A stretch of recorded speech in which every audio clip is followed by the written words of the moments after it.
morning, Your Excellency Ambassador, dear colleagues, dear guests. I am very happy to welcome all of you to the University of Latvia for the opening this conference, and the title is rather complicated, European Integration in Baltic Sea Region, Diversity and Perspectives. First of all, I am really happy that you managed to come to the University of Latvia, and you are welcome to small aula of University of Latvia. Although we call it small aula, actually it's a very important hall for our university, and for many years it was the main hall for the university, because large aula was built a couple of decades after the university was established.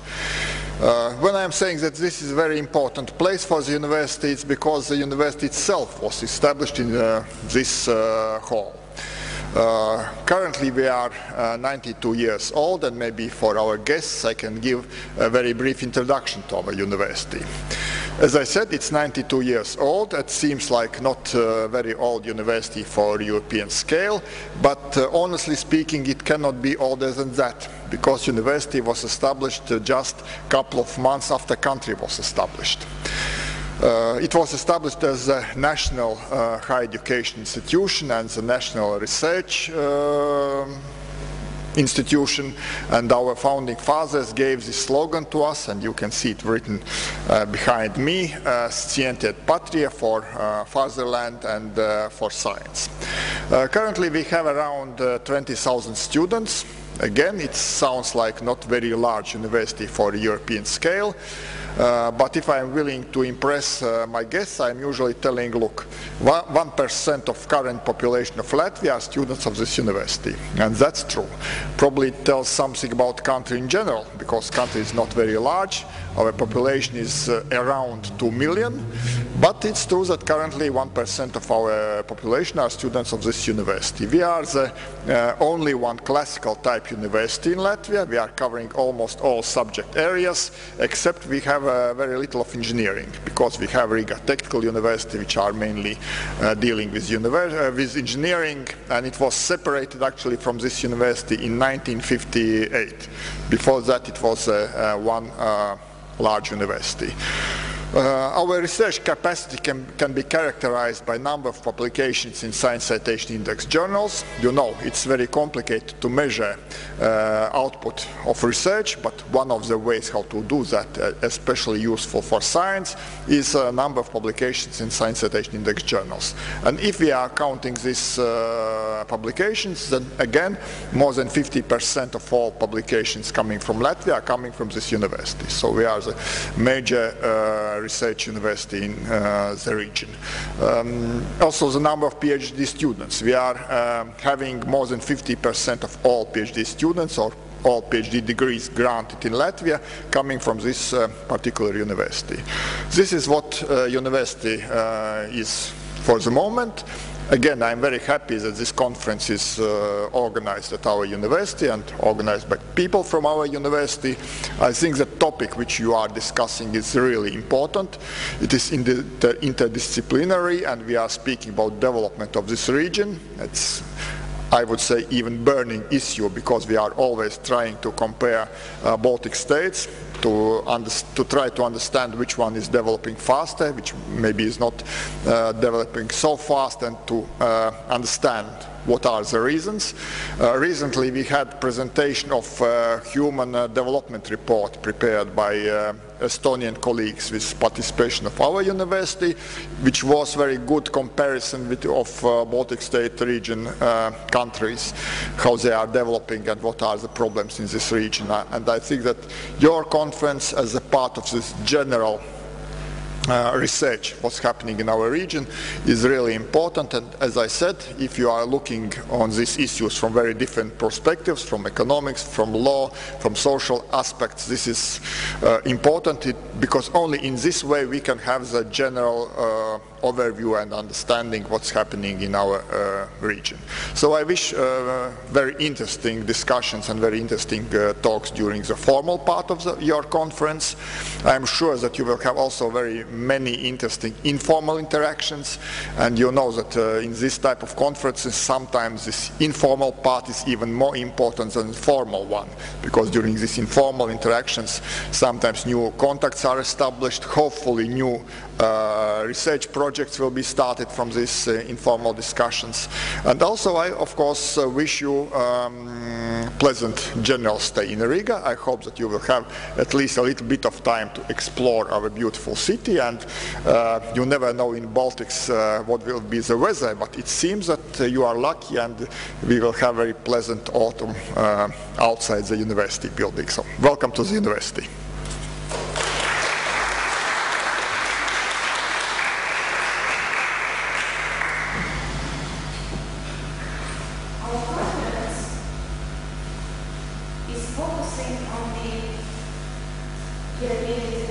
And Baltic Sea region matters.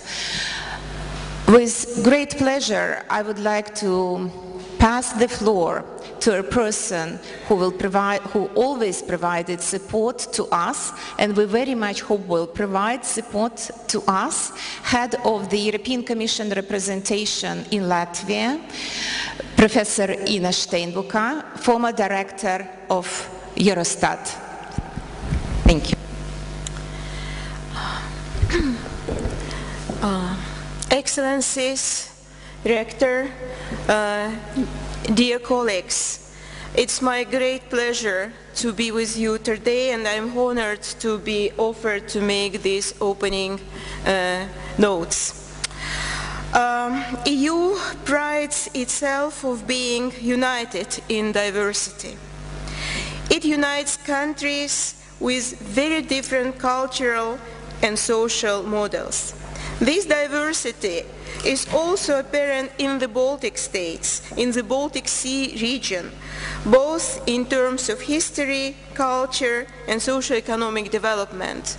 And to be just more specific, let me give you a latest example.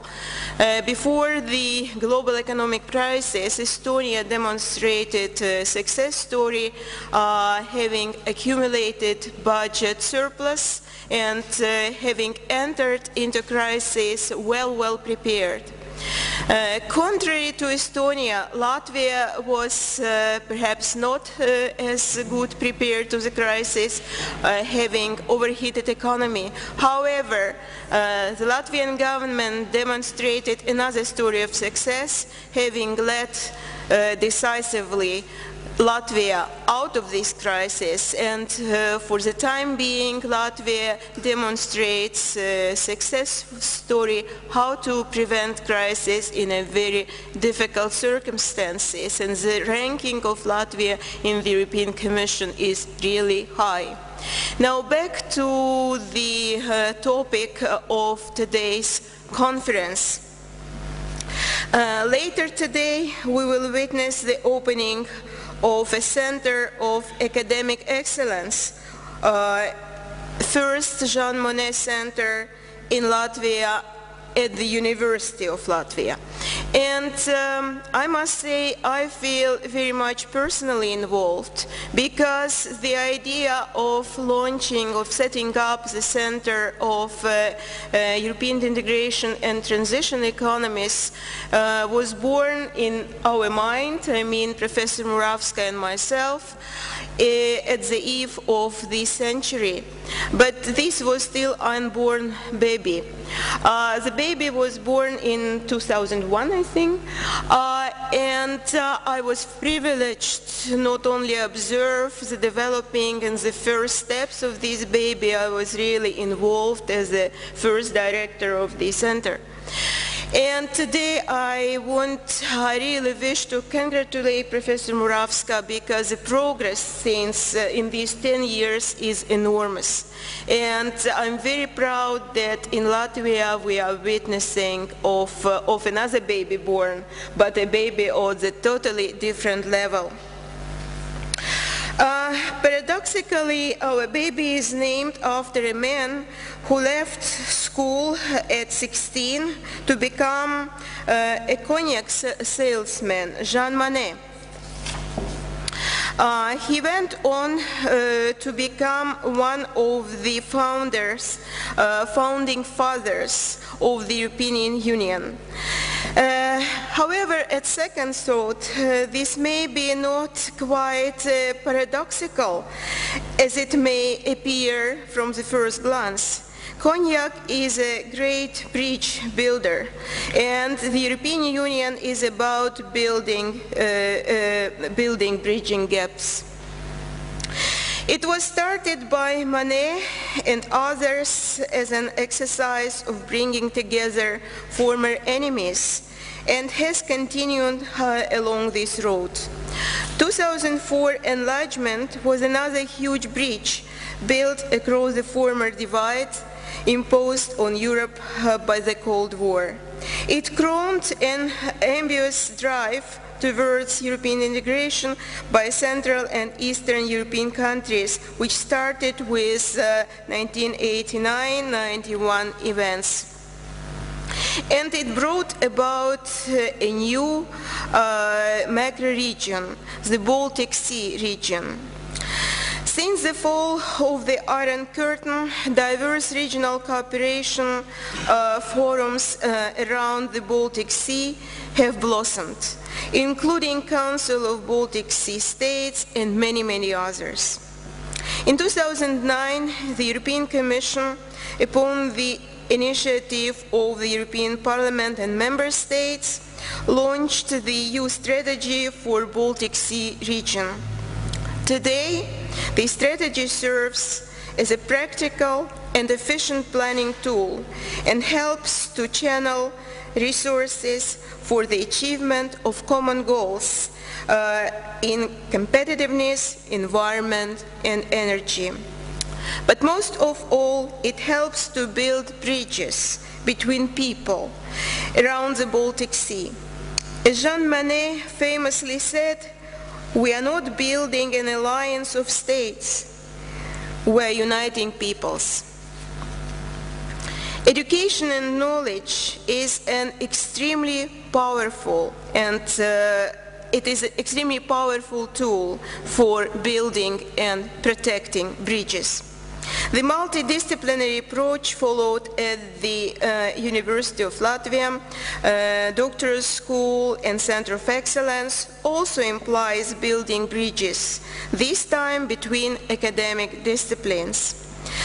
So let's build bridges through policy, through knowledge, and also through cognac during our reception, perhaps. Thank you very much for your attention, and I wish you and the Center of Excellence good luck.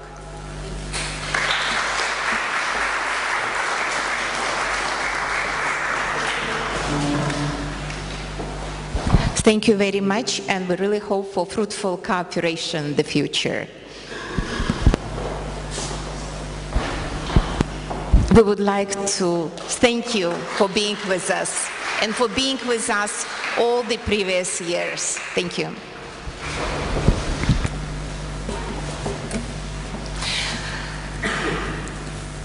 Let me please continue. Excellencies, Rector, and distinguished speakers and colleagues, good morning again to you, and thank you for being here. For some who are not able to come, we really regret to say that, but due to the flight cancellation of Air Baltic company, some people were not able to attend. We hope that this will be solved probably today, or maybe they will still manage to come tomorrow. These days we have a privilege to come together under the roof of the university doctoral school as scholars, students, public servants, diplomats, and representatives of NGOs.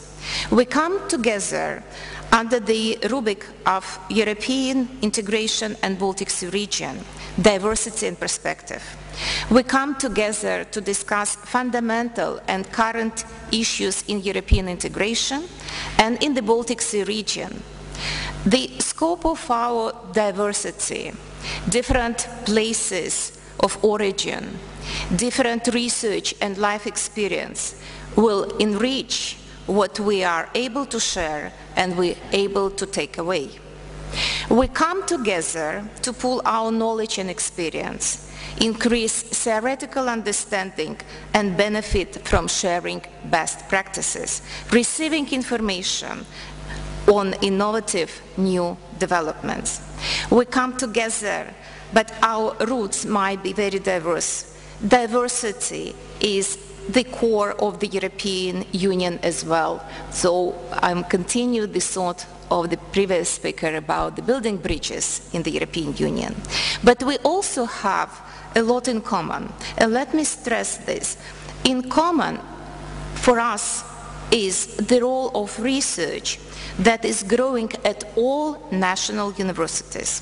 Fundamental and applied research will help our societies to deal with new challenges. When we talk about new challenges, we mean social issues, we mean climate change, innovation, territorial development, and cooperation of universities and business.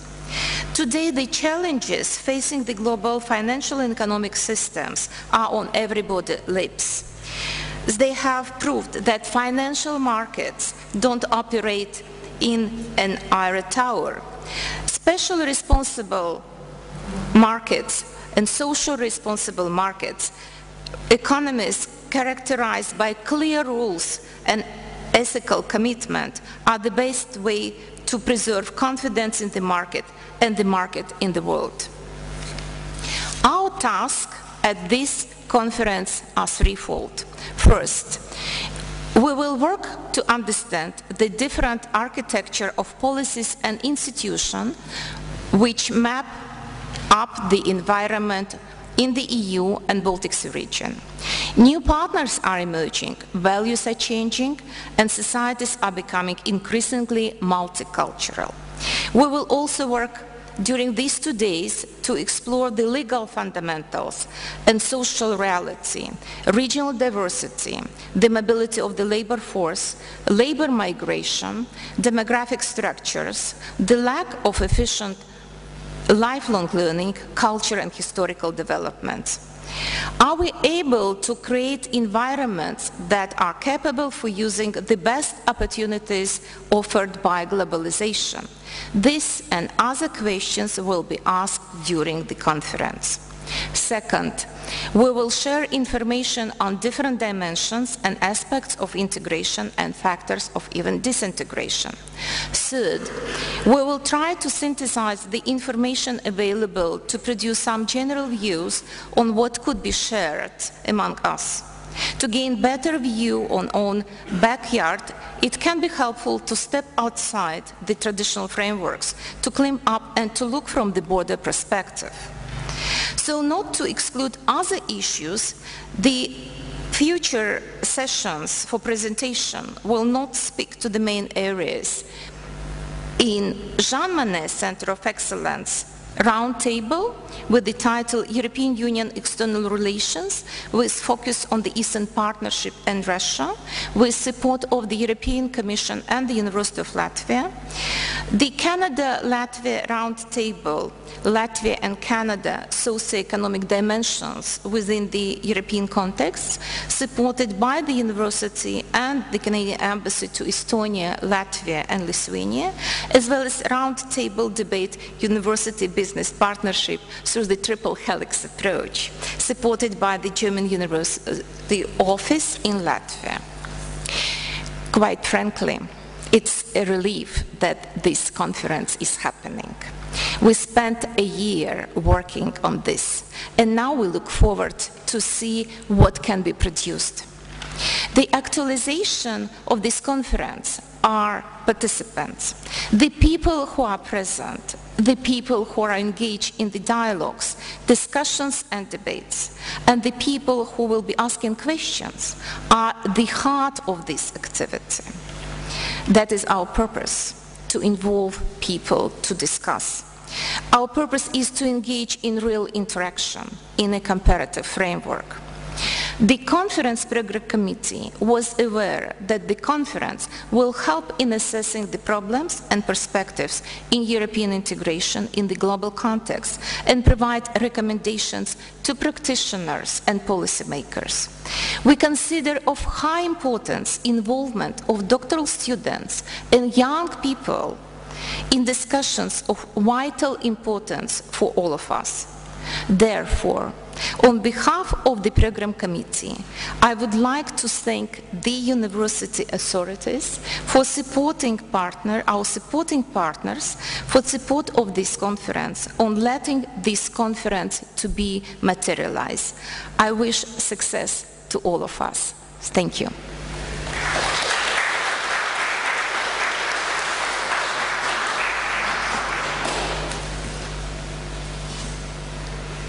Now we've had the introductory, very nice welcome speeches by Rector of the University, Head of the Commission representation. We come to the second part of our plenary session, which will be focused on the keynote speeches. We will have 3 keynote speeches by distinguished researchers. We will have the first keynote speech that will be also on the screen, as well as we have the other speeches on the screen, right? So that's why I would like to suggest you maybe we can have a different arrangements and we can use these chairs to see better what is happening on the screen. And I would like to give the floor first to our partner, and very much thank you for coming, for finding time to come to us, Director of the United Nations University that is located in Belgium, in Bruges, Professor Dr. Luc van Landenhof. The floor is yours.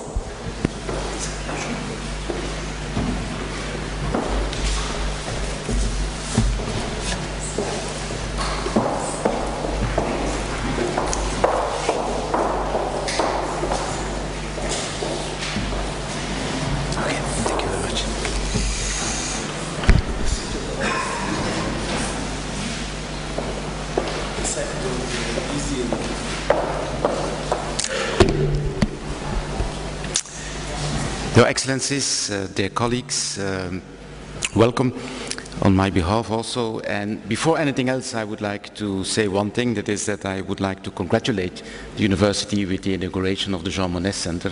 That's a really good thing, and I'm very happy to be associated to this event by being here today. I'm happy to be here because, as Tatjana already mentioned, I'm the director of a research institute that studies regional integration and the place of regions in governance. And the topic of today's conference is spot on what keeps us busy in Bruges, that other Hanseatic city in Europe.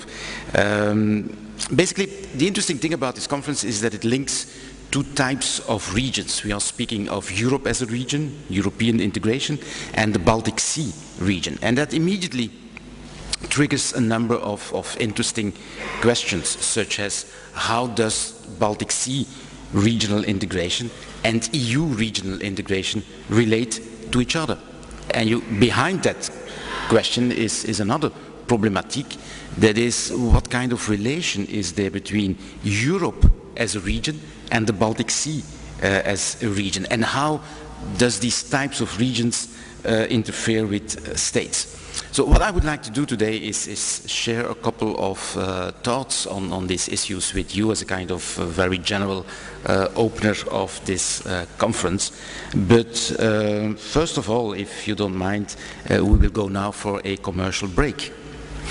The commercial break is that I just published a book with the title Building Regions, the Regionalization of the World Order, which is an attempt to present what I call a unified social constructionist theory of regions. And it's also, you can also read it as an attempt to understand the phenomenon of regions, and it presents a little bit my views on how the world is, in terms of governance, rapidly changing. As you can see on the slide, basic questions are: why do regions exist? How are they functioning? And what kind of interactions with states we have? Now, I realize there are limits to what you can do to an audience on a Monday morning, so I'm not going to give you the social constructionist theory this morning, but just focus a little bit on this relationship between regions and states. And basically, what I would like to do is advancing two claims about regions. The first one is that after a very long period of state building, that actually is still continuing. A couple of weeks ago we witnessed the birth of another state in the world, South Sudan. But nevertheless we could say that we are now really into the era of region building, which means that the regional governance in the world is rapidly increasing. And regional governance is increasing inside states, I will come back to that, and above the level of states. Which means that regions are increasingly important as units of governance. And this brings me to the second claim. The interesting thing about it is that regions are not just built out of the blue. No, it are states who are in the driving seats. It are states who create regions. Why do they do that? To cope with forces of globalization and localization. And the result of all that, and I will come back to that, is that this creates quite interesting interactions, sometimes also tensions between states and regions. To tell this story, and this is what is done in some detail in the book, we have to say something about the present structure of governance in the world. And the basic unit, as we all know, I'm not going to lecture about this, is the sovereign state, the Westphalian state, with the classical trias politica, the political, the executive, the judicial power of states. We all know this thing. It's very important to realize that the sovereign state, as we know it today, is a European invention that gradually expanded and conquered, if you want, the whole world.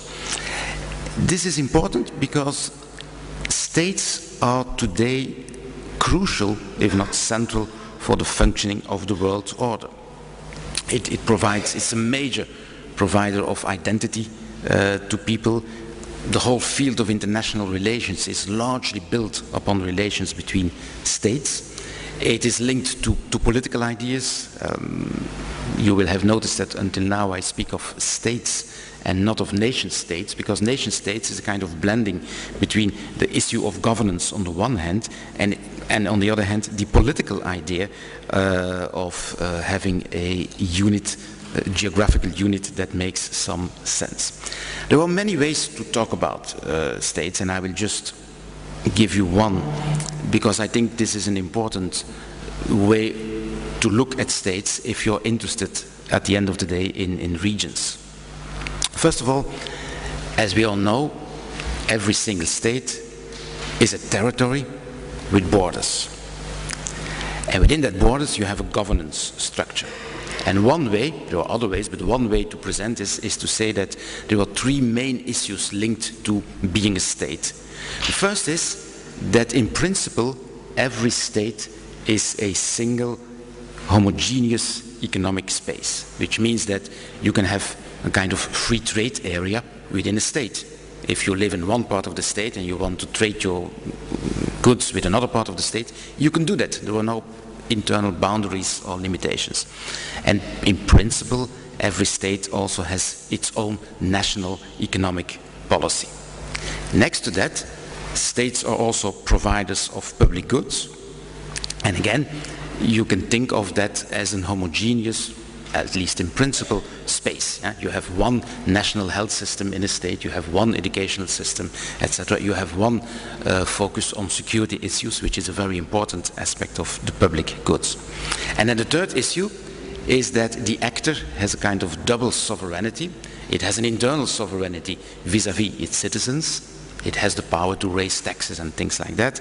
And on the other hand, it does not allow interference of other external forces, that is the external sovereignty. Now, what we see over the course of history is a very long process of integration, disintegration, often accompanied by wars, by invasions, as I think the history of this country sadly shows. But today we have this amount of states, sovereign states, which results in a very interesting but also problematic landscape if you look at it from a United Nations perspective, that is a world governance perspective. And the reason why is that we have to cope increasingly with a number of structural problems related to the world of states, and on top of that we can see that there is an increasing set of new challenges that actually question that world of states.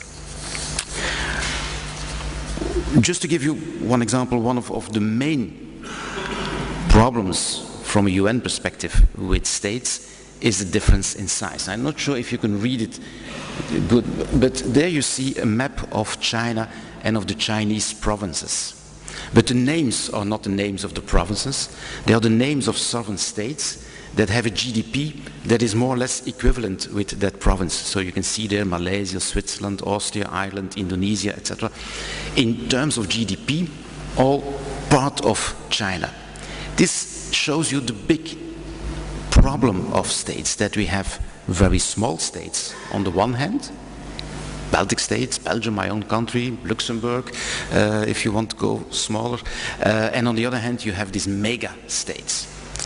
Now in terms of global governance, within the UN we have this notion that in the General Assembly one state equals one vote, which means that the vote of Luxembourg equals the vote of China or India or Russia, etc., which doesn't make sense from a governance point of view. On top of it, you have all kinds of other differences, the difference between rich and poor countries, between countries with a lot of resources, landlocked countries, and etc., etc. So this is a structural problem that is hindering good governance at the world level. On top of it, we have increasingly to do with new challenges. Globalization is one of them. I'm not going to expand too much on it, but the result is, and I think the second session will expand on this, is that we are seeing that individual states are losing more and more their individual sovereignty as a result of the growing interconnectedness of economies and of actually all kinds of global networks that go across states. So that's why in my little book I try to argue that the world of states as we know it today is really under pressure. Or in other words, the golden age of the state is over, and this is as a result of these structural problems combined with new problematics. I showed you this map of China, and I wanted to say something about size, because I think that is indeed one of the crucial issues. The fact that most of the states as they exist today are either too small or too big. Often they need, from an economic point of view, bigger markets than their own economic space, hence a tendency to go to expand that markets, and the instrument there is regional integration, or they need smaller local governance to have effective policies in practice. So you can see there are two opposite tendencies that states have to deal with. But, important issues, states are not passively undergoing all of this. They are not undergoing globalization just like that. They try to do something about it. They have a number of policy tools that allow them, at least that's what they hope, to overcome the problems of globalization. And regionalization is one of these policy tools, which means shifting competences of states to the level of regions. And this can be done at different levels. First of all, you can shift your competence or your power to the level above the states. Then we speak of integration or regional integration. The EU is in Europe the classical example, but there are many other forms of regional integration in Europe. Think of the Benelux the association between Belgium, the Netherlands and Luxembourg, which is actually older than the EU, or think of the Baltic Sea State Cooperation Forum. You can also transfer your competences, your power inside states to regions inside states and give these regions more power. Then we speak of devolution. Think of the Länder in Germany, think also of the situation in Belgium, where we have quite a lot of autonomy already given to the regions. And as for those of you, I cannot imagine it, but if you're interested in Belgian politics, we have a very interesting thing going on about the limits of that state reform. And then you also, to a lesser extent, but still also very important, you have these regions across states, meaning that they're not involved the totality of the land of a state, but only border areas. The regions are the classical example. So you see that states have a number of instruments to come to these kinds of regions. They can sign treaties with other states, EU. They can have processes of state reform for devolution, or they can have agreements between even local centers of governance. At this point, this is perhaps a good moment to say something about what is actually a region. First of all, and this is not on the slide, but it's important to say that a region is always an idea. It's an imagined space. You can point to geographical things, but at the end of the day, you first of all need an idea, a dream also, I would say it's a dream of a region. And there is a geographical aspect related to it, that's for sure. But one of the interesting things, by the way, is that in some cases, it's not the region itself that is a space, but it's another space that defines the region. As is the case with land that is around a sea of an inner sea, and we have some seas in Europe that have this tendency to create or to stimulate regional thinking. There is the Mediterranean, the Caspian Sea, the Black Sea, and of course also the Baltic Sea. By the way, there is an interesting European project, an FP7 project, dealing with comparing these 4 seas of integration. That is the EU 4 Seas project. Anyway, so first of all, it's an idea. Related to that idea is some kind of territorial space. And now comes my hands-on definition of what is a region. It's a space that, first of all, is not a state. Because if it's a state, we call it a state. Nobody calls Belgium a region. Belgium is a sovereign state. It's not a state, but it has some statehood practices. Referring to that picture of the functions of a state, you can see that a region has taken over or tries to take over some of these classical competences of a state. First of all, the region can be a homogeneous economic space. Rather than having one country as a single market, you bring together a number of countries, and together they aim at functioning as a single market. This is classically what happens with regional trade agreements, and the EU is, as you know, the most advanced example of such a single market. But the same can go for public goods. Think of the higher education system, which is linked to the state functioning in every single state. But we have a number of European actions that try to bring together those different national higher education systems into one system. And the same holds for being an actor towards citizens and other states. The sovereignty issue, as for instance, is a topic treated by the Lisbon Treaty. But you can do the same at the subnational level itself. You can think of having your region within a country as a unit for economic policy. In Belgium, all economic power is now treated by either the Walloon or the Flemish or the Brussels region. So regions are not states, but they have statehood properties. And this means, and this is the interesting theoretical thing, because they have part of these capacities of state, they can act as if they are a state. And sometimes you can see that also by the number of symbols and the number of institutions that they have. Regions can have their own flags, they can have their own hymns, they can have institutions such as parliaments, ministries and stuff like that. But they are not sovereign states, and this means, for instance, that they cannot become a full member of the United Nations. Just one anecdote about the flag, and that immediately shows the tension between states and the actors that they have created. As everybody knows, there is this thing that we usually call the European flag. There is one there, the blue field with the yellow or golden stars. This was actually presented in one of the meetings of the head of states by the European Commission, where they said, listen, we need our own flag. Here is a proposal, etc. That proposal was actually by the head of states rejected, because especially some of the big states in Europe, France and Germany, not to mention them, and I think the UK as well, did not like that. They said, no, states have flags, not regional organizations and stuff like that. Proposal rejected. Commission came back later on with another proposal, and they said, okay, we understand what you guys as head of states bothers you, forget about the flag, but at least we should have a logo. Can you accept the logo of the European Commission? Here's a proposal, the blue field with the yellow stars, etc. And that proposal was actually accepted.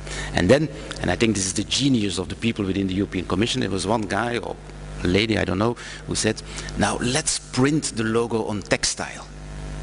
And what you have if you print the logo on textile, you have a flag. This is an anecdote. I even don't know for 100% if it's fully true, but it's a nice story. But it shows at least that from the moment you create an entity with state actedness that can behave as if it is state, you create a new reality. A reality where states have some kind of competition with the entities that they have created themselves. I think, and I will go quickly through this, that there is a lot of evidence that in the last 50 years or so, region building has been proliferating.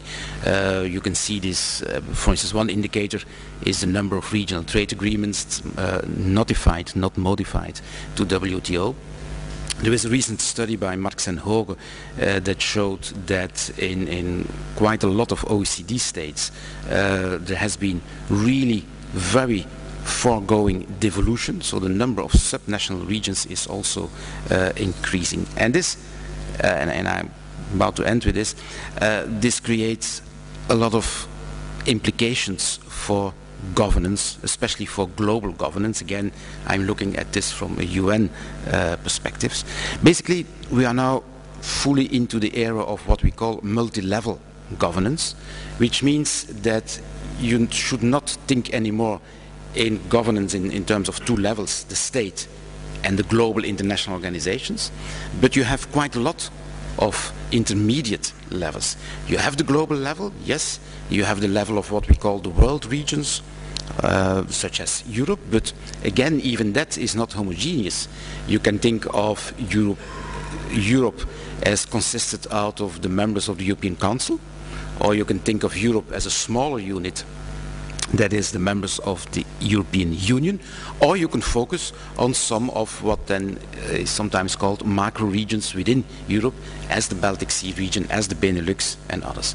That brings you to the level of the state, but then beneath that level you have also the level of the subnational regions, which again is not necessarily homogeneous. In Belgium we have, as you know, the Flemish and the Walloon and the Brussels region, but within that, each of these regions, you have provinces as another subnational level. So this is quite a complex level of governance, which means that dialogue, networking, interaction is more and more important.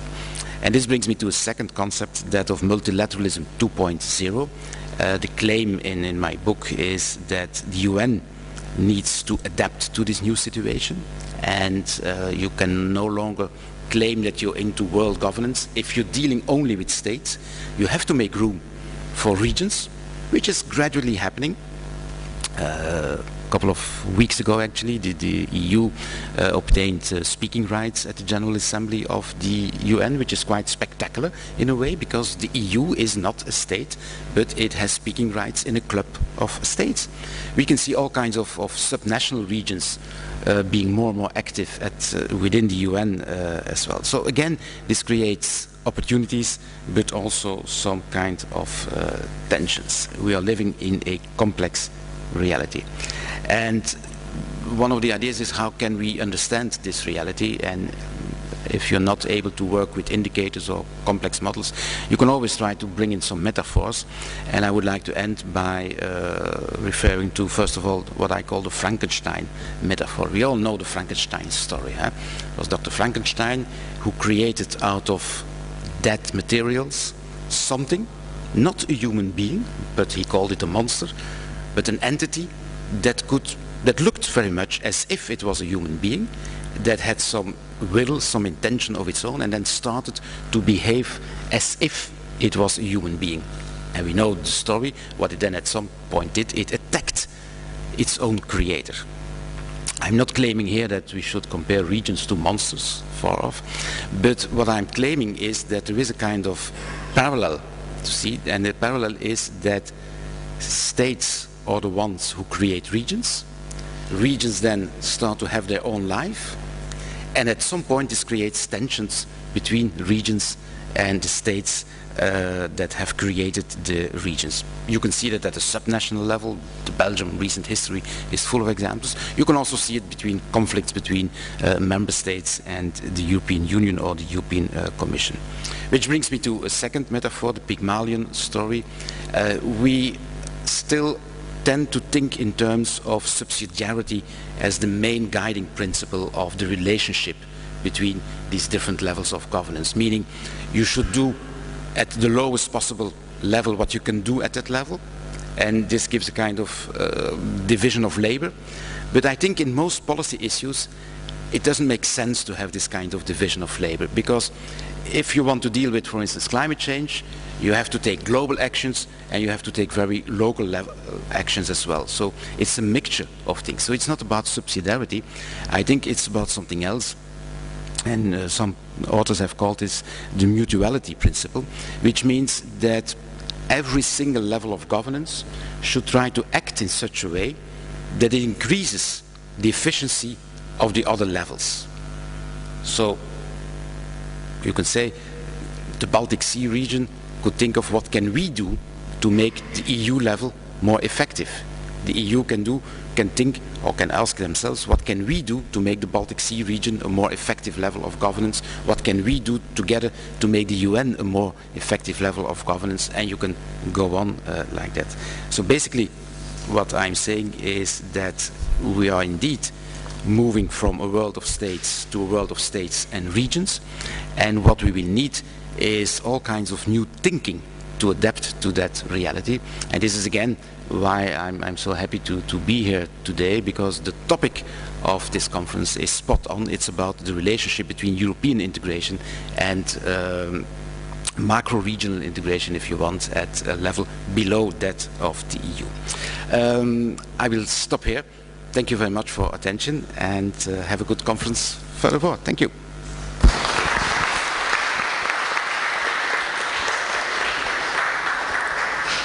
Thank you, Luke. Thank you on behalf of all the audience for the very constructive, very interesting and thoughtful presentation.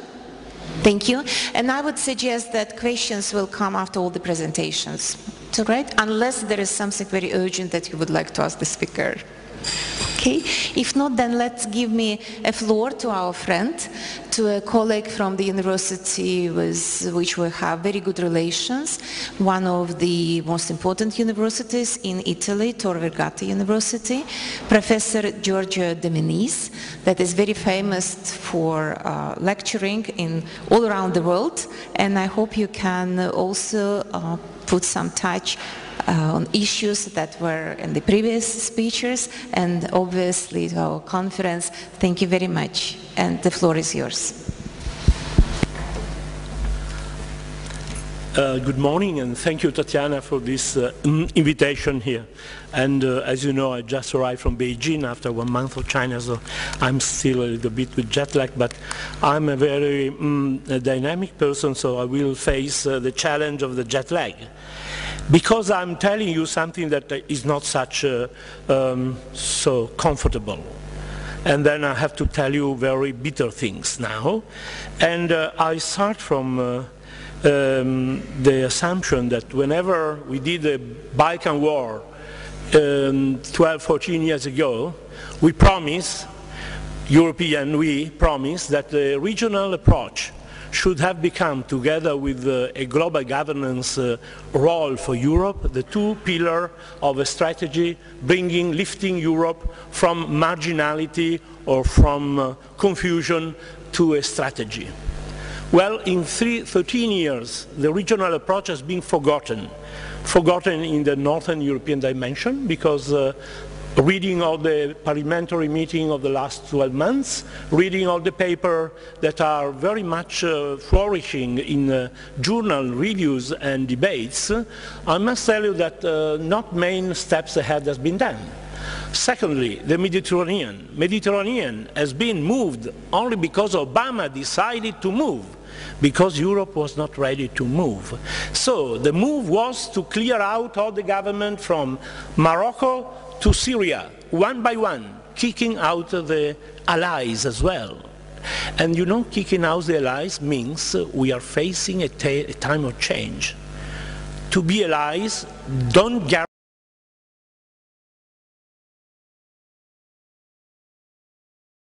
out being allies. Third point, we are not considering that we had before some contribution on the regional approach, very much welcome, and obviously I have a more so-called historical approach, and then regions belongs to the main empires of the last 3,000 years. So, Persian Empire, Roman Empire, Ottoman Empire, Holy Empire of West in Europe, and the Constantinople Empire. Yes, and the United States of America were born on a regional strength. And European Union, by the way, where the statute of the euro don't mention national state in any of the 84 pages inside. So go in Google, take down the file and write nations or countries, you will never find the word. Why? Because it's obsolete. The concept is obsolete. It's like in a factory, whenever machinery is out of use, you have to replace. So we are in the phase to replacement of 4 main pillars of our global cohabitation. First, economy and finance. Second, you said integration. Well, too much difficult. I say interrelation, because you cannot say to China and India to be integrated. They could be interrelated. That's the same in Japan and China and Korea, you know.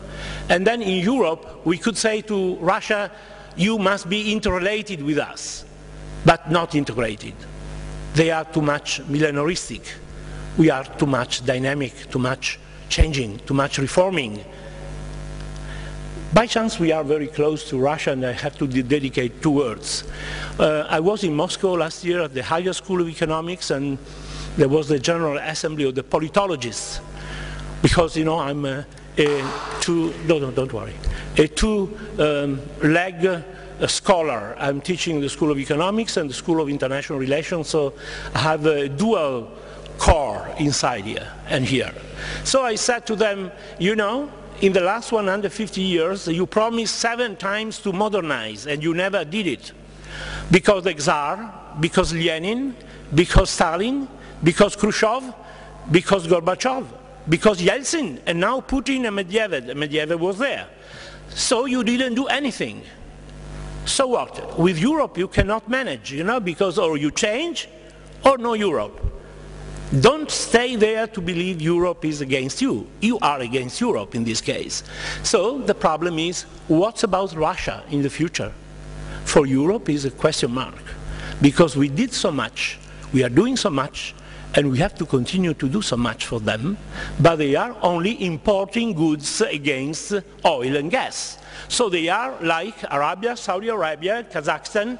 This kind of country cannot be a safety background for a European perspective, regional perspective, obviously. But we come to the last events, because, you know, we have to be close to the Northern European dimension. I'm remembering you that Baltic and the Northern European dimension has been in the history of Europe for 1,000 years a cornerstone, like the Republic of Venice. I'm from Venice, and then for 800 years we have been a cornerstone.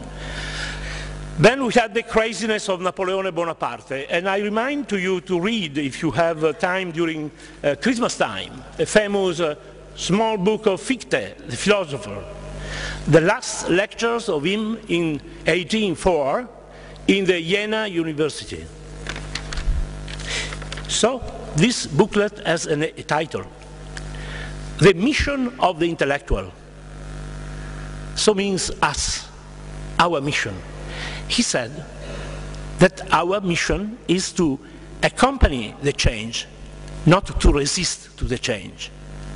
Then is really what we have done in 20 years, resist to the change. And then structural reform are now not need, oblige, mandatory, you know? You see the dialogue between the two sides of the Atlantic Ocean now is not a caressing dialogue. Simply do it, straight. Tomorrow morning we want the cut of the budget here, on the table of the Euro Central Bank in Frankfurt, or the IMF in Washington. Professor Blanchard is saying that without the intervention of the state to give money to the commercial banks, no loans, no production, no income, no growth, no consume. Deadlock, you know? Do you want we hang ourselves with our hands? But you need an intellectual perspective. And which is the perspective of the so-called leadership of the European countries today? Apart few cases, leadership is very weak because we have become populists, and regionalism has become a populist argument. Not anymore a philosophical, historical, intellectual, but bossy topic, you know, in Italy. Imagine that Italy, with this proposal, will plunge into the hell, and so we have to impede, and we will. That's why, in front of this situation, I invite everybody to be very much careful of not confusing this moment as a cycle, business cycle, you know. This is a very changing time, revolutionary time. Out of this tunnel, there is 2025, the arrival of new frontline of new technologies, completely reshaping our lives, you know?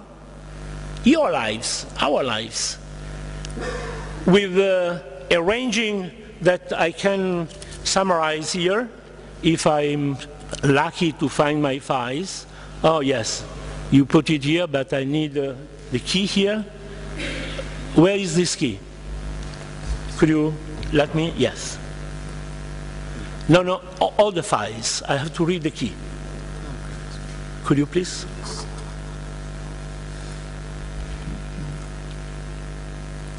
Okay, Riga.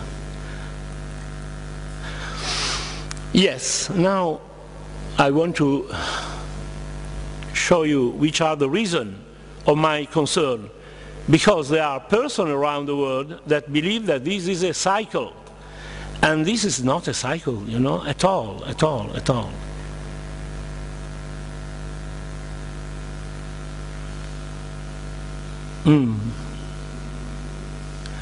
Well,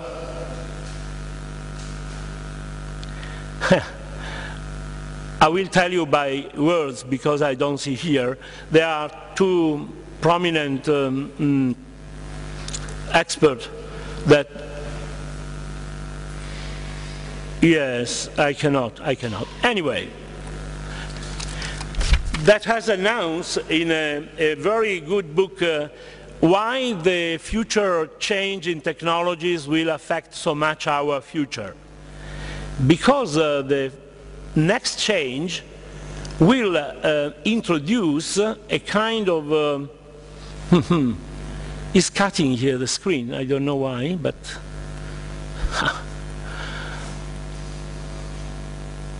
I'm sorry, but zoom to what? 100? I'm cutting the screen, you know. I need the final part. They are assuming that with the 2025, with the average of the expectancy of life around 100 years for everybody, 100 and more, with the ICT operative system passing from Apple and Windows to Quantum, the technology now in use for the Army and the Air Force. Quantum is not decoding, no, is encrypted, so everybody would, in the future, will defend its own privacy quite comfortably, because you cannot interfere into the quantum system.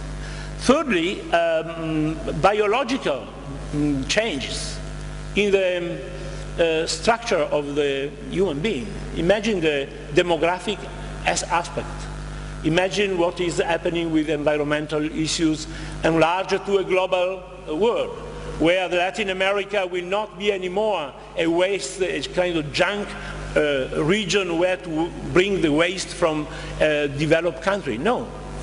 So imagine regionalism at the level of the Eastern Asia, Southeastern Asia, and then Southeastern Europe and the Black Sea, by the way. And the regional dimension of the Northern European dimension that has to be the bridge between us and Russia.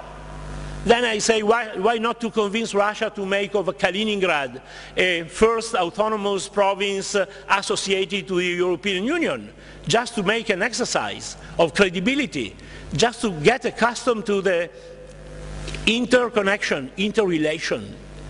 Well, this is the next future main key crucial issues. And in these crucial issues, you know, we have to take into consideration that European Union will survive the Eurozone crisis, but we survive because we will save Euro. We will save Euro with the strength of the main countries of the Euro, not with the strength of all the countries of Europe. And then come out a remembrance in my mind. Do you remember when we were entering the Euro and the Minister of Treasury and Vice Chancellor of Germany was Theo Weigel? He was asserting that the two-speed Europe must be introduced in order to avoid a collapse soon later. He was right. We make polemics with him. One of the polemics were coming from Italy because fearing not to enter in the first speed Europe. Okay, he was very right. We need a two-speed Europe because we can enlarge at the condition that we give a two-speed to the leaders of Europe. And these leaders are more and more elites, not generic parliamentarian or so-called elected protagonists. No, no. We need capable leaders. And the leaders are capable when are elites, as Schumpeter very well expressed in his main works.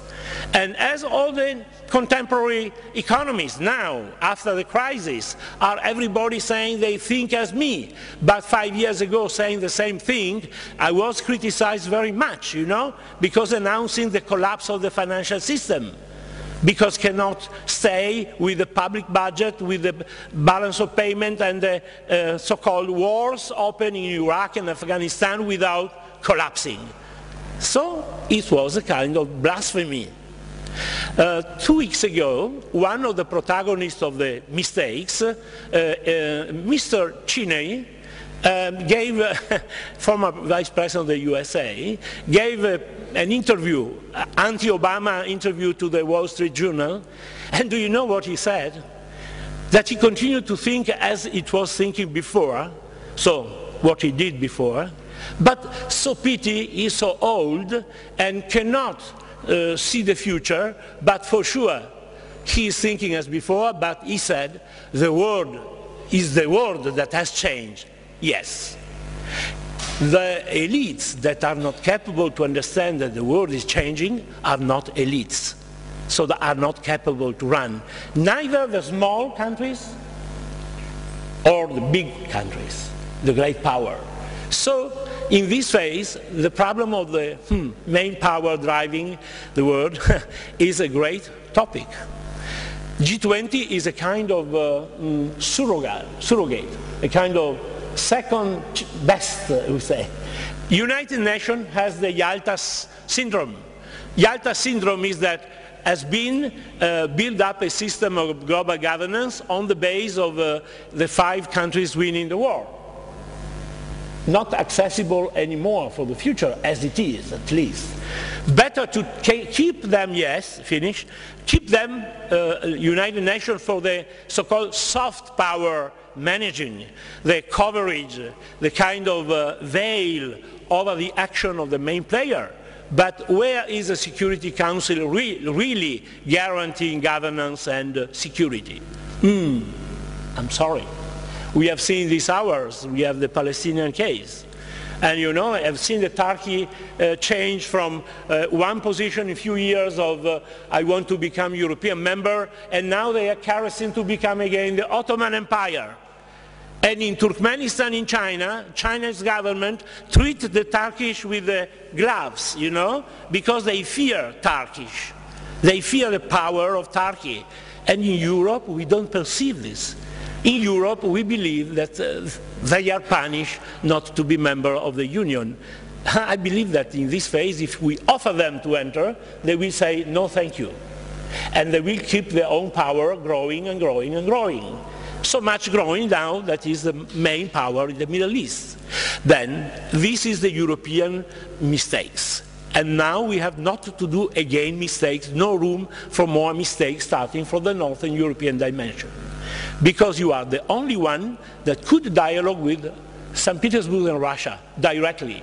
So, as much as you will do that, as much you will bring them to interrelated with you and then with Europe, Europe will be grateful forever. And if you fail, Europe has anything to do more than you, because you are the only one in order to reach this. So I suggest you some readings like Fichte, but I want to conclude and thank you for the attention and so long. Yes, you have the convergence index. Disequality, inequality. I have also a good table on multicolor table that I want to show you because it's regarding Latvia as well. And then you will keep here in the computer with all my stuff. And then is here.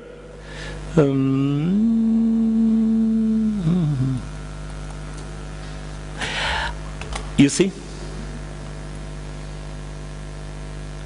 These are the countries we are talking about, European Union or Northern dimension, and we are looking to globalization index, economic globalization, social globalization, political globalization. You see, we have topping countries, Sweden, Denmark, and so on. Sweden is really very much topping, and then we go down, and then we go down, we go down. And you see, some Baltic countries are very low in the globalization index. Even lower than the Russian Federation because they have oil and gas. Well, convergence in the Northern European dimension then is not enough. So you must make more concrete step ahead, not to limit to this. So the last reading for Christmas is don't read Hobbes, philosopher Hobbes' books. No, don't do that. Read again Immanuel Kant. He has the key to interpret the future. Thank you.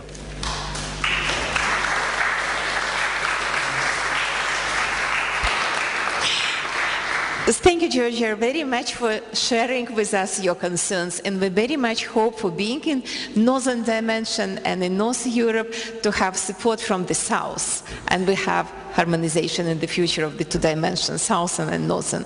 But to continue this story with the Northern Dimension, I would like to give a floor to really a friend of our university and our students, and the chair of the Northern Research Forum, Lasse Heininen, professor from Finland. The floor is yours. Thank you.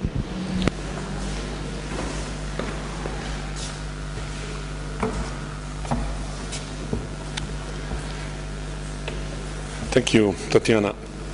Ladies and gentlemen,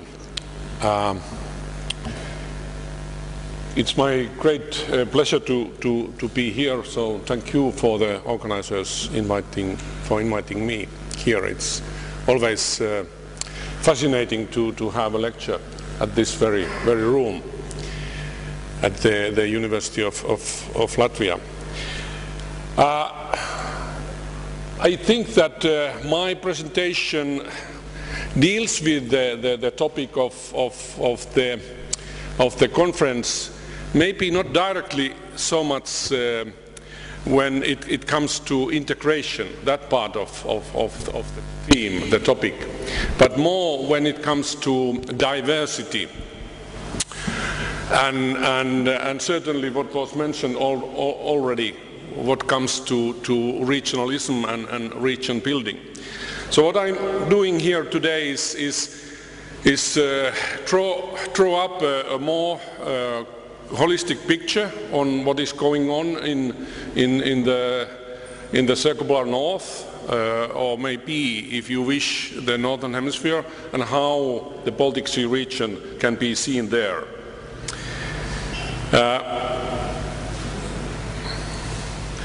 I will start because this is something what I have done recently. It's very much study what is the state of geopolitics of the Arctic region and security of the Arctic region.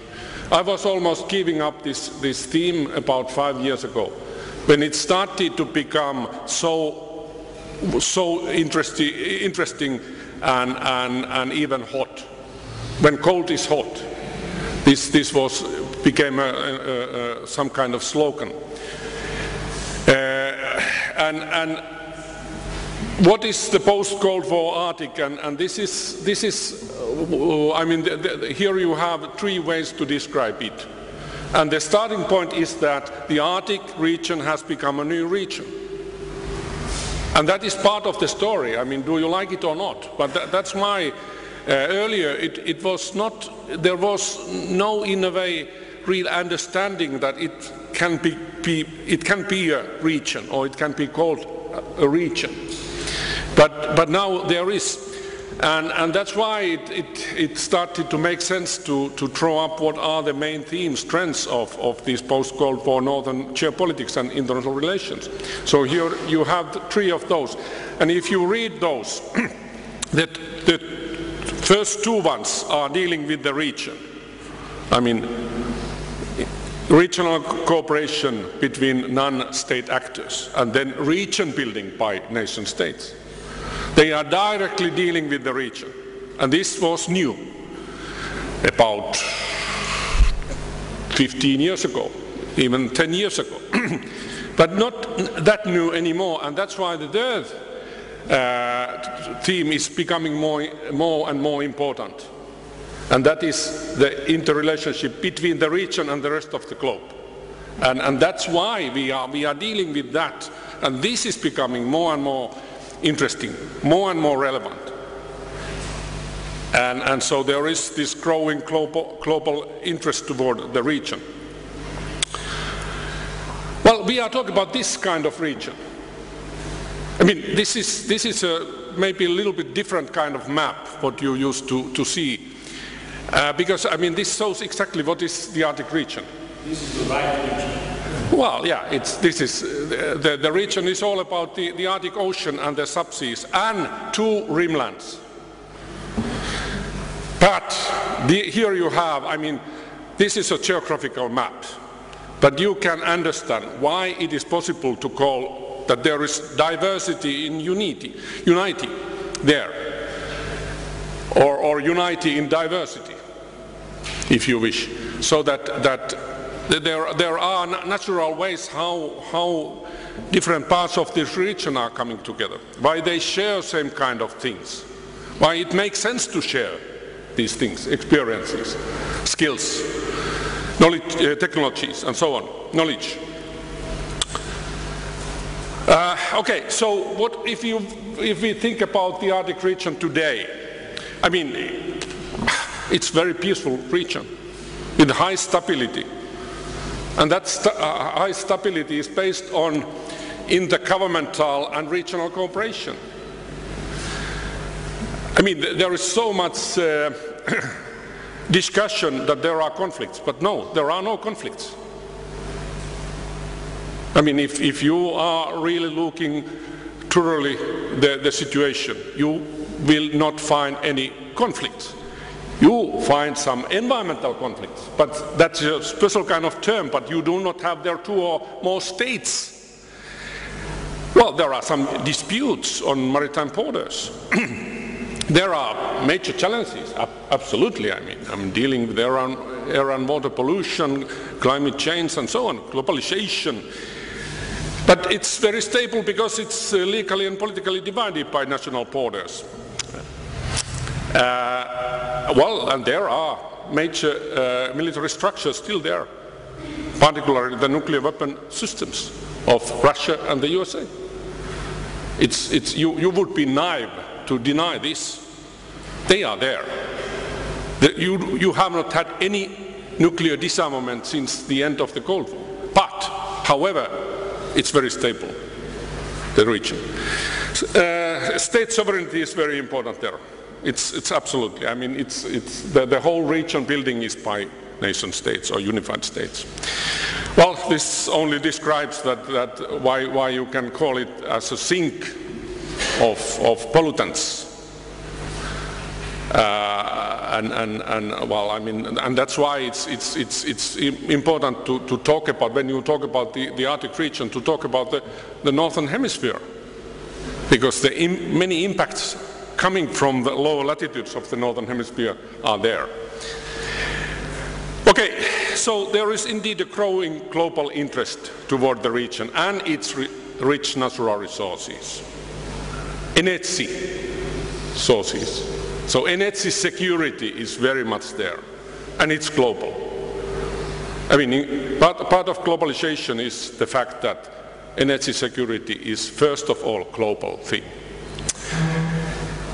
And because of this, there are new actors coming from outside of the region, showing interest toward the region, like the European Union, or China, Japan, South Korea, or from Europe, Germany, France, UK. Why not Italy? And it has been taken into the globalized world and the globalized world economy. So it's not anymore any remote area which is out of the globalized world. And this is reason to say that there is a manifold growth in the geostrategic importance of the region. Well, I mean, here, this is very often showed, the natural resources and then the new global sea routes. Particularly, we are talking about trans-Arctic sea routes, which will be a revolution in shipping if and when they will start to use these new sea routes. And this is again very global. Well, as I said, there is every now and then saying that there are these conflicts. So this is one way to describe is that there is a conflict that who owns the Arctic. Well, this is because of the Russian expedition to the North Pole 2007. Well, I mean, not really. You cannot claim that you will own the Arctic Ocean or the shelf of the Arctic Ocean. No, you cannot. Because there are clear rules. And the rules are coming from the United Nations Convention of the Law of the Sea. And all the parties, they are playing according to the rules. Also the Russians. Because they know that they have to. So it's more some kind of sensational journalism to say that there are conflicts. Or that someone would like to conquer something. No, because it's not possible. It would mean a war. And as I said, it's a very peaceful region. It's a very stable region today.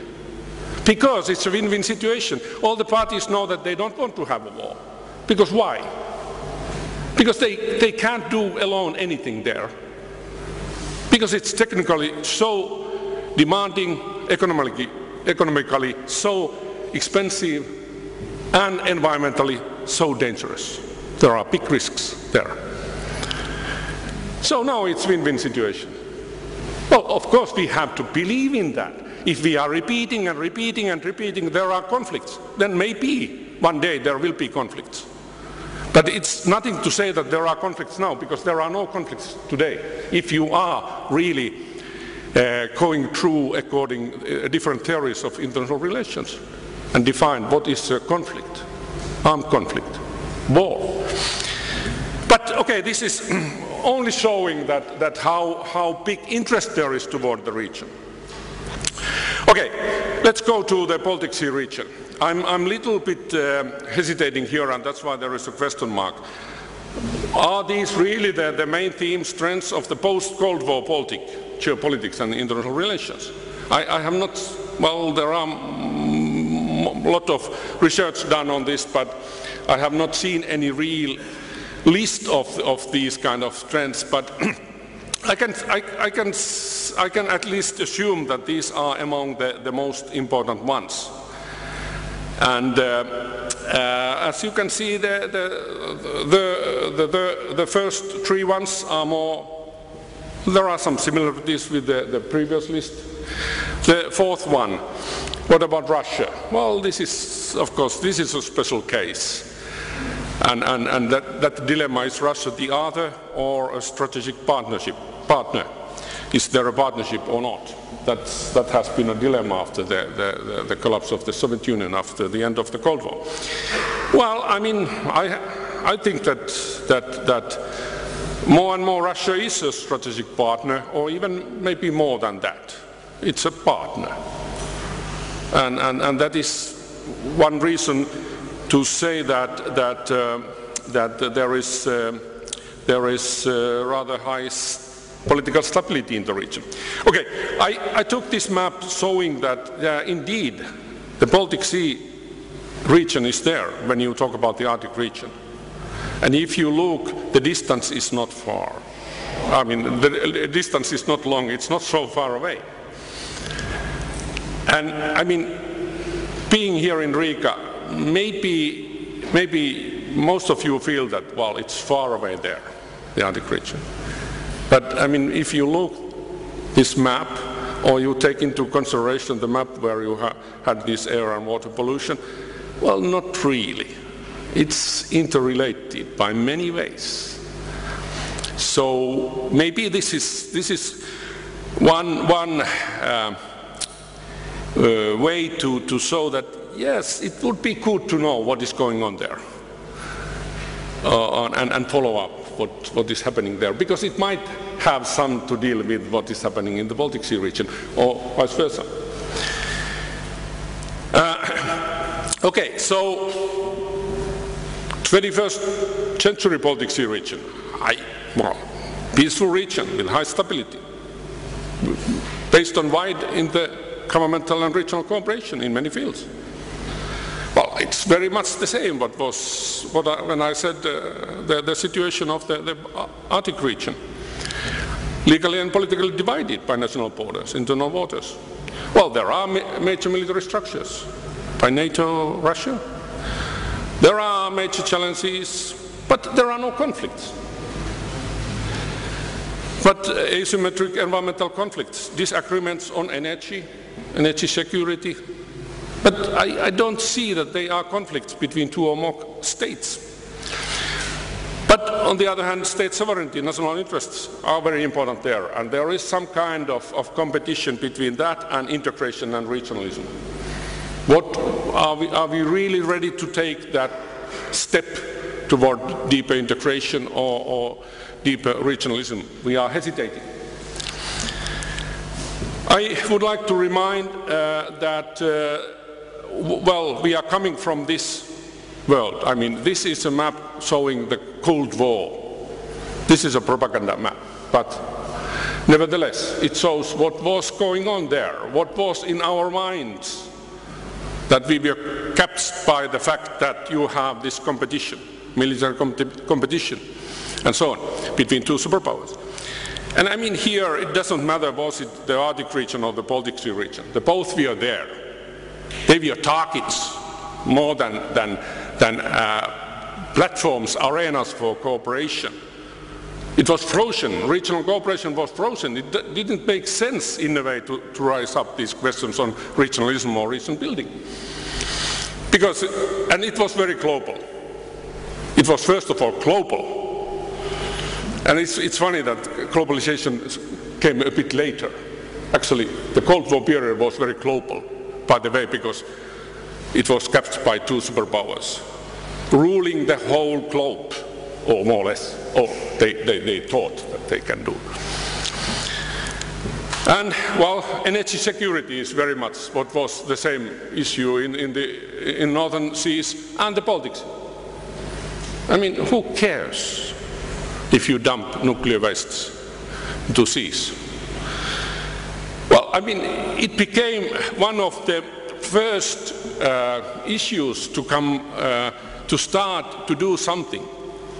And here, this is learned lessons from the first significant geopolitical change, which is more or less dealing with the end of the Cold War. And this is, I mean, it was not accidental, from confrontation to cooperation. And this is where you have many similarities between the Baltic Sea and the Barents Sea regions, which are two of the most important regions of North Europe. And I think this is rather interesting and fascinating, exactly to show that how many same kind of ideas you have shared. I mean, the situation was more or less same kind, and then you started to build up. And like the Baltic Sea region cooperation was used as a model for the Barents Sea cooperation by the Norwegians. Simply, they started to learn what is happening in the Baltic Sea region, and they said, oh, okay, we will cope this and put that into the Barents Sea region. And yes, and they did that. And it has been rather successful story. So, among those similarities, regionalism, region building.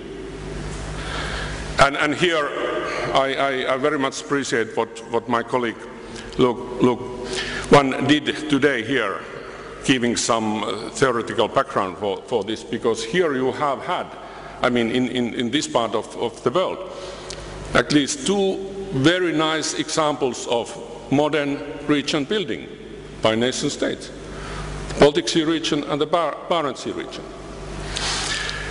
And so that here, in a way, the states have been able to have more sophisticated policy and support this kind of regional and functional cooperation, although they control the situation. They have controlled the situation, particularly in the Barents Sea region, all the time, and they control the situation all the time. Okay, northern dimension is other similar thing. And I mean, it's actually, northern dimension is cross-border cooperation, which includes both the Baltic Sea region and the Barents Sea region, and even North Atlantic. So I mean, this is, you can take this as a broader framework, where you have the states, the European Union, and the three states, Iceland, Norway, and Russia. And I mean, to have a common policy on North Europe, it's not a modest goal, it's rather ambitious goal. Okay, so I have to run, and I'm only going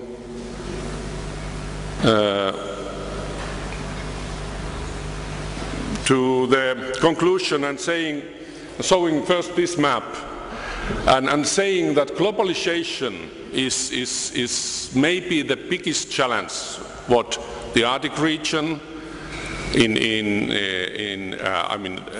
the whole Arctic region as well, part of that the Barents Sea region faces. The question is that the biggest challenge what the Baltic Sea region faces today? I'm hesitating to say this, but maybe. But I mean, in the Arctic region, globalization is nothing new, but the fact that it will bring so many it will bring that big scale there, it will bring so many actors from outside of the region, it will have bad impacts, for example, because of air and water pollution and so on. And climate change is there. So that's why it's the biggest challenge is, but the interesting thing is that non-state actors of the region are more prepared for that, unlike the states, the Arctic states are hesitating. And they have recently done their Arctic strategies, and only 2 of them, Denmark, or the Kingdom of Denmark, and Finland, has taken into consideration globalization. Others are thinking that they have still time to think before globalization is there, but actually it's already there. Thank you.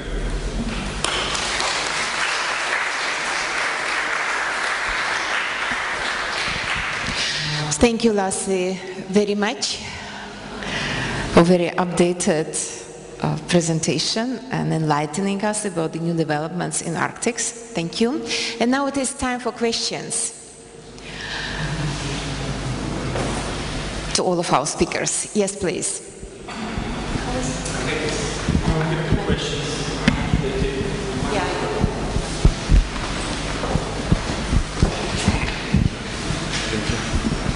Thank you very much. I have 2 questions. One question to Professor Langenhoff about, you mentioned about devolution, and what's your opinion, especially in light of the recent events in Belgium?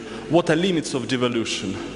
How devolution could go far, and is it a privilege for big countries, as you mentioned, or small countries may pursue it too? And my second question to the last speaker, Professor Heininen, about the northern dimension. What do you think? Has the northern dimension contributed to solving the long-standing sea border dispute between Russia and Norway? Did it play its part or not? And what's the impact of this initiative for border security conflicts? Thank you very much.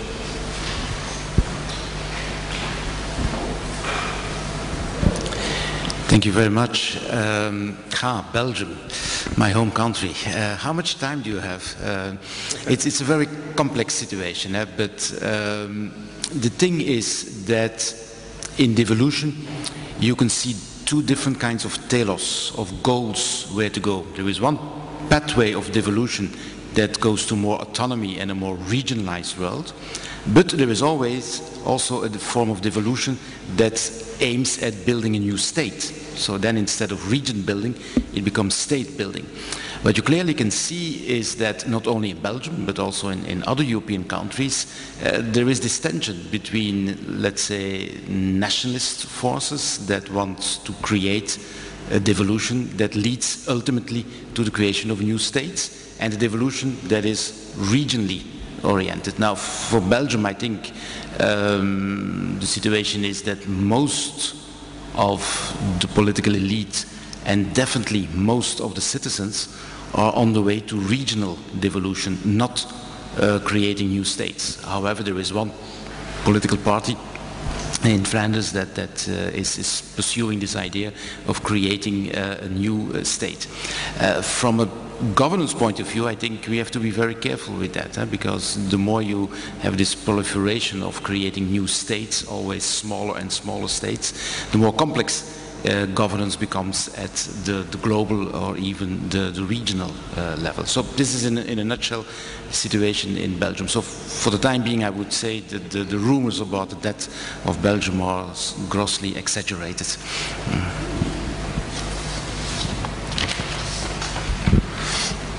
Thank you for your question.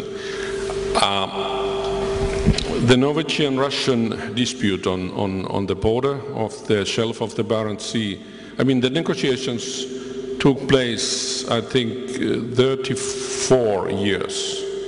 And finally, it was solved last year. And the parliaments of the both countries ratified the agreement beginning of this year. So how much the northern dimension was playing, I mean, what kind of role it played here? Rather small, if anything. It was first of all a bilateral agreement between these two countries. And this dispute, I mean, in the Cold War period, it was thought that it is because of the Cold War, because of military reasons. No, it was not.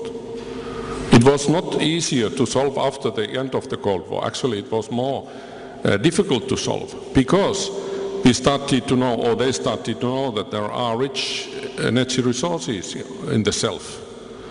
So it was very much because of economic reasons to have a solution. It was a win-win situation.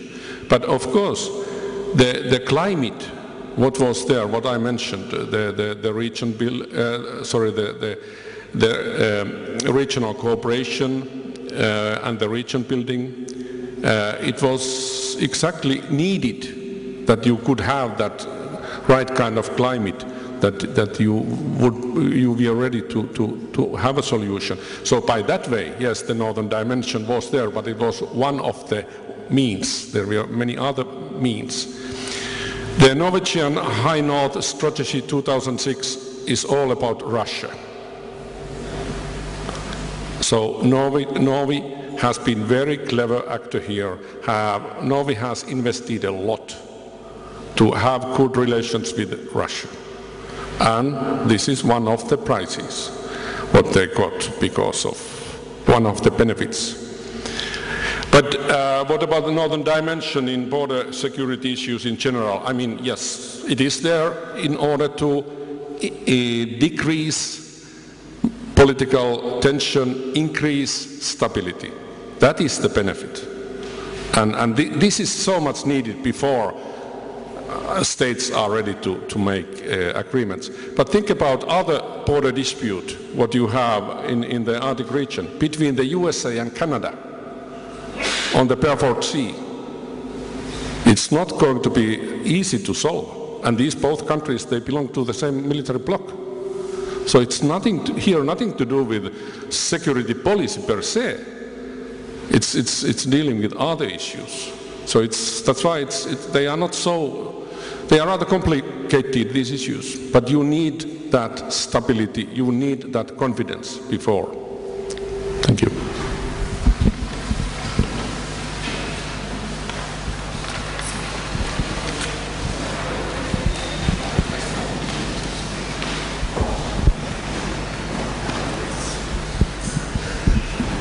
Yes, I have a question for Mr. Langenhoven, and it's a question about the finances. Of course, we have nice political structures on the European and global level, but when it gets financially difficult, the eyes are looking to a little bit different place. And what about the let's say financial structures between the states? Is it visible that that concentration of money tends to be on the regions rather than on national treasuries and places?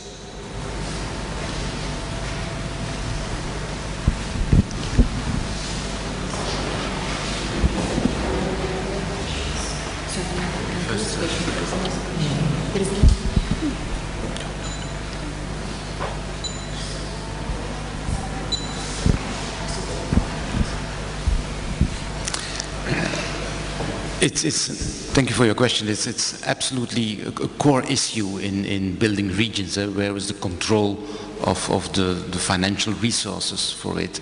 There are these studies of the formation of what we now call the United States of America, which used to be at one stage of history a collection of states. And gradually there was an integration process that became a unity, etc. And it's only relative in history that the bulk of the public money shifted from the individual states to what is called the federal level in the USA. And that was the moment when the USA as an economic power and as a military power took off. So this illustrates the issue, how crucial it is. Compare this to the little amount of money that is distributed at the level of the European Union vis-à-vis what the member states still have in control, and knowing that then most of that money, European money, goes primarily to the agriculture policy. So that should tell us that the expectations of what the EU can do should be really very limited.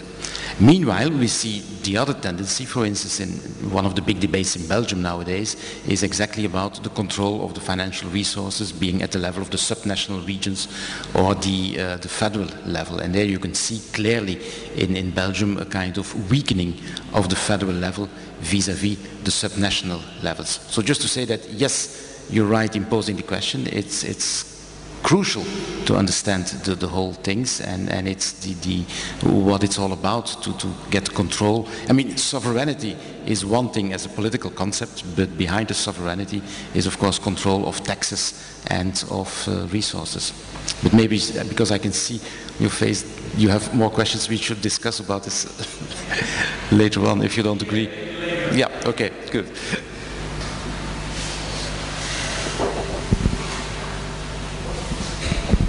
I think we are running out of time. If any urgent issue or questions right now? No, then maybe we can leave the questions for our sessions, and our speakers will be still with the coffee break. Let me thank you for being for this plenary here, and let me also thank you, our distinguished speakers, that found time to come to Riga, and we would like to supplement your Christmas reading. I know some of you are first time in Riga, like Luke, right? We hope you will have time to enjoy a little bit of Riga. Otherwise, there are some books and pictures. So, thank you, colleagues.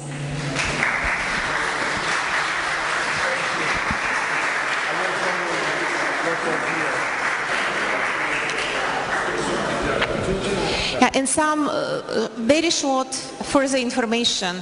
Now we have coffee breaks, and at 12 we will start sessions. All the information and direction to the session you can ask downstairs at the registration or information now desk. Thank you very much.